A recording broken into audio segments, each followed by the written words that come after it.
പ്രബോധന രംഗത്ത് പുത്തനുണർവുമായി ലൗദി ഖുർആൻ masters club അവതരിപ്പിക്കുന്നു രാത്രി സന്ദേശം. എന്നും രാത്രി 9 മണിക്ക് യൂട്യൂബിലൂടെ പ്രസംഗ പരിശീലന കളരിയിലെ പഠിതാക്കൾ നിങ്ങൾക്കായി ഒരുക്കുന്നു. കേൾക്കുക, പ്രബുദ്ധരാവുക, മറ്റുള്ളവരിലേക്ക് എത്തിക്കുക. ബിസ്മില്ലാ, അൽഹംദുലില്ലാ, വസ്സലാത്തു വസ്സലാമു അലാ റസൂലില്ലാ വഅലാ ആലിഹി വസ്വഹ്ബിഹി അജ്മഈൻ. അമ്മാ ബഅദ്. റബ്ബി ഇശ്റഹ് ലി സദ്രി വയസ്സിർ ലി അംരി വഹ്ലുൽ ഉഖ്ദതം മിൻ ലിസാനി യഫ്ഖഹു ഖൗലി. എൻ്റെ ശബ്ദം ശ്രവിക്കുന്ന മാന്യ ശ്രോതാക്കളെ, അസ്സലാമു അലൈക്കും വറഹ്മത്തുള്ളാഹി വബറകാതുഹു. സർവശക്തനായ റബ്ബിൻ്റെ കരുണാകടാക്ഷം നമ്മിലേവരിലും സദാ വർഷിക്കുമാറാവട്ടെ. സത്യം ചെയ്യുന്നതിനെ കുറിച്ചാണ് ഞാൻ ഇവിടെ പറയാൻ ഉദ്ദേശിക്കുന്നത്, ഇൻഷാ അല്ലാഹ്. എന്താണ് സത്യം ചെയ്യുക എന്ന് പറഞ്ഞാൽ, ഒരു കാര്യം തീരുമാനിക്കുന്നതിന് വേണ്ടി അള്ളാഹുവിൻ്റെ നാമം ഉച്ചരിച്ചുകൊണ്ട് വാക്കു നൽകുന്നതിനെയാണ് സത്യം ചെയ്യുക എന്ന് പറയുന്നത്. സൽക്കർമ്മങ്ങൾക്ക് കോട്ടം തട്ടുന്ന വിധത്തിലുള്ള ഒരു സത്യവും നാം ചെയ്തുകൂടാ. അഥവാ അങ്ങനെ വല്ലതും സംഭവിച്ചാൽ ആ സത്യത്തിൽ നിന്ന് വിരമിക്കുകയും ആ സൽക്കർമ്മം പ്രവർത്തിക്കുകയുമാണ് വേണ്ടത്. ഉദാഹരണമായി, ഒരാൾ തൻ്റെ മാതാവിന് ചിലവിന് കൊടുത്തു വരാറുണ്ടായിരുന്നു. അങ്ങനെ കുറെ കാലങ്ങൾക്ക് ശേഷം ആ മാതാവും മകനും തമ്മിൽ എന്തോ ആശയക്കുഴപ്പം മൂലം അവർ പിണങ്ങി.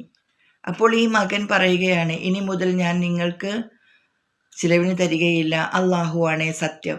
ഇങ്ങനെ ഒരു സത്യം ചെയ്താൽ അതിന് ആ സത്യത്തിൽ നിന്ന് വിരമിക്കുകയും ആ മാതാവിന് ചിലവിന് കൊടുക്കുക എന്ന സൽക്കർമ്മം നിർവഹിക്കുകയുമാണ് നാം ചെയ്യേണ്ടത്. മനസ്സറിവോടുകൂടിയുള്ള സത്യങ്ങളെ അള്ളാഹു ചോദ്യം ചെയ്യുക തന്നെ ചെയ്യും.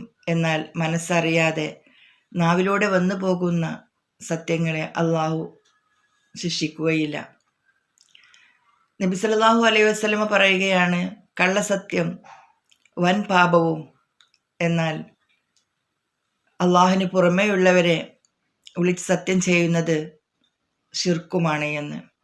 അഥവാ ഖുർആനാണ് സത്യം, കഅബയാണ് സത്യം, മാതാവാണ് സത്യം, പിതാവാണ് സത്യം, നബിയാണ് സത്യം.